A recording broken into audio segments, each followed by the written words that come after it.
Welcome back. I am Paula Bridges, Dream Interpretation Coach, and I'm here with Dr. Barbara Condron and Billy McKee as she continues her interview with my husband, the crazy dreamer. We're on Dream 5 and into week 3 of the Challenge, and Billy's had horses, bicycles, doctors, son-in-laws, co-workers, many things in his dreams.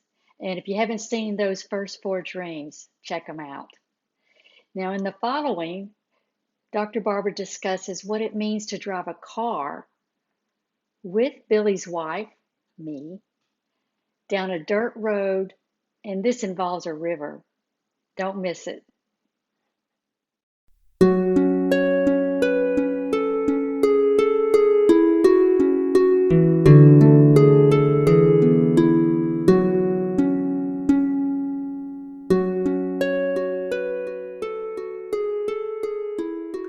Hi, Billy. Welcome back. And we're at week 3 of the Challenge, right? Yeah. Dr. B, hello. Yeah. And so I've got a couple more dreams this week to get some wisdom from you on and see how it all fits into the Challenge and my journey there. So right. If you're ready, I can start talking about the first one. Let's do it. And fortunately, it's a rather short dream.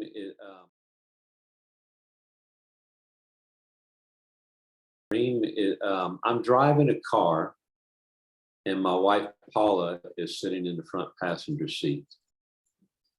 And the dream starts out, we're driving in the country on a dirt trail. Part of the trail goes through wooded areas, and then portions go through clearings and meadows, and then back in the woods. And then when we come out of the woods, the trail is on a river. Once again, we have another river in this dream.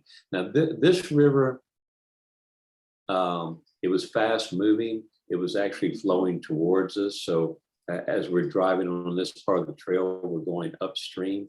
It was not clear. It was more muddy looking, okay?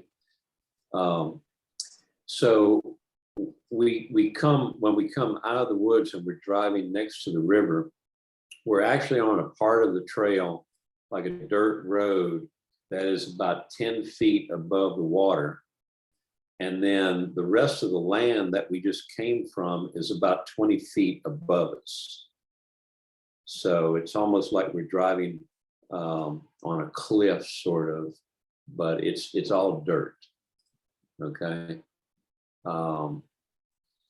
We make several trips around this circuit, which seems like it's a few miles long. The direction of travel is clockwise. I remember that quite distinctly. And the third time around the circuit, when we come back to the river, the road or the trail that's next to the river has eroded some since our last trip around. This portion seems like it might not even be wide enough for me to drive the car over it without slipping into the river. So I stop and I examine the situation through the windshield. So I just stop the car, I'm looking through the windshield at it, and I decided that I had enough skill to get across that part, and I did so. And so when I drove over that narrow part, it was a little dicey. It was, the car might have even swerved a little bit, but with my skill, I was able to make it across that and drive on.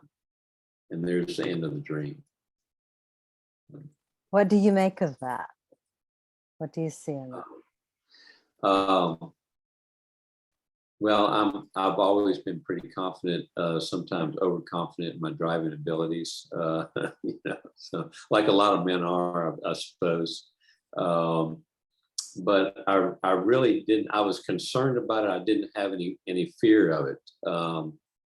And going back to the beginning, a car in a dream is your physical body, represents your physical body.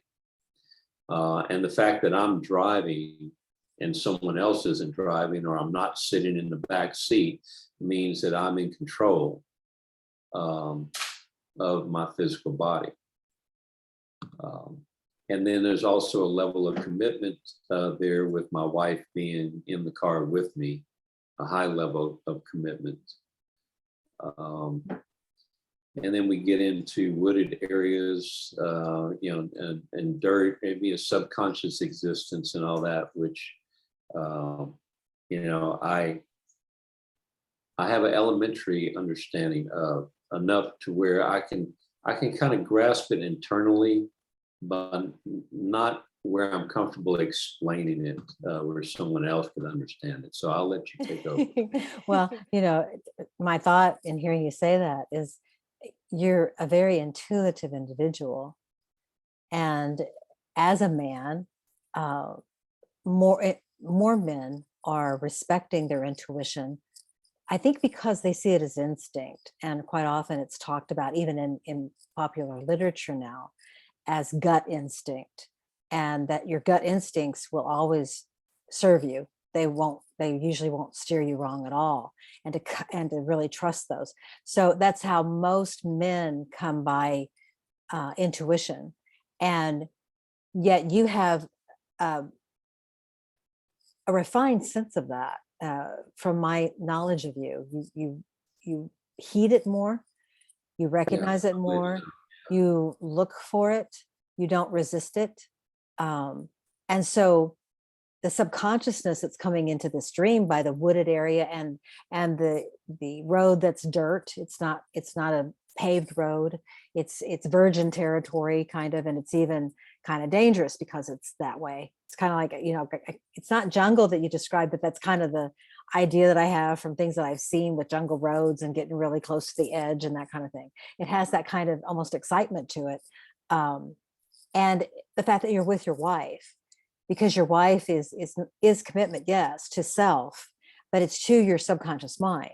Where my mind goes with it, which I want to kind of take you into this area, because you are in the beginning stages of the Om Challenge. The Om Challenge, for people who don't know what it is to actually immerse yourself every day in a progressive sequence of sounding, using sound, vibration, tone to go into dreaming, and using Om, which then will become and curate into the Om. And so there's this whole journey or experience, which is very much the rivers I see in your dream. It's your path in life. It's your conscious experiences that you've had in now 3 or 4 dreams that keep coming up. And so it tells me that you are committed to learning and growth in your everyday life, and what the Om Challenge is doing for you there. That's one level. Second level is that the imagery here is so subconscious that it's also affecting you intuitively. And this you've voiced in the last couple times that we've talked about your desire to tie, we call it twilight dreaming, to tie your intuitive experiences during your day to the ones that you're having at night, so that your dream messages actually affect your daily living. And that's the next stage of lucid dreaming. This is high level work that can be done with the dreaming that integrates the sense of self. So the way that I look at it in terms of just people, especially now where people are dealing with so many fears and trauma and feeling lost, feeling alienated, feeling annihilated, imposter syndrome, there's all kinds of narcissism, there's all kinds of labels that we're putting on these different frames of mind and emotion that really do kind of cast us into pieces. And we feel kind of like a glass, knocked against the wall. And people are having really challenging times right now. And the way that I see this dream is it's a way that any imagery could come to anyone, like what you're doing in the dream, but it's giving the impression to you that you are in control of your body. You are in control of your commitment to self with your subconscious mind, and that the path it's like a beginning path that's been made. It has to do with how you're going through your everyday life, floating down the river of life again. This one's a little bit muddier. So mud in a dream usually represents emotion, because the dirt is the mind substance in subconscious mind. The water is the conscious life experiences. So the place where it meets can be a beach if it's sandy, but if it's muddy, then it's that place where the water and the dirt mix. And so it's not really clear. So that emotional tie is what's being highlighted in this dream in regards to your Om challenge and the day before the dream. So that's where I would look. I would look at what happened the day before, where I was trying to maybe clarify something that happened that hit me emotionally. Might not have been bad, might have been really good, but I'm navigating it. I'm in control of it. I'm directing it, and I know I can handle it, and I do. So your dream is telling you that. It's saying, hey, Billy, you did it. Pay attention to what you did here. And there's this moving around the river 3 times. What's the 3 times? No, it was actually around the circuit of it. So it was a big loop that we were driving. And yes, the number 3 comes into this. It was the 3rd time around that circuit. So you have creativity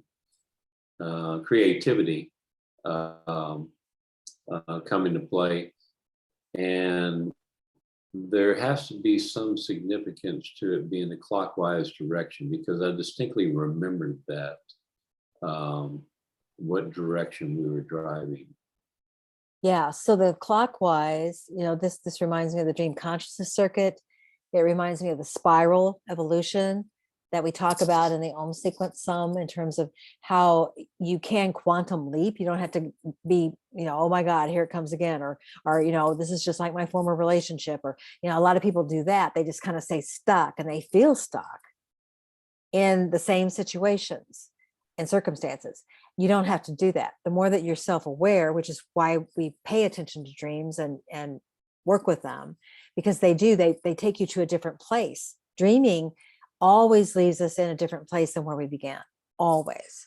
And most of the time it's better. Sometimes it's a nightmare, but if it's a nightmare, you know it right away. And you also know it's because you've been ignoring things. But if it's a dream, then it's giving you new ways to look at things. And it's our inner mind's way of communicating that.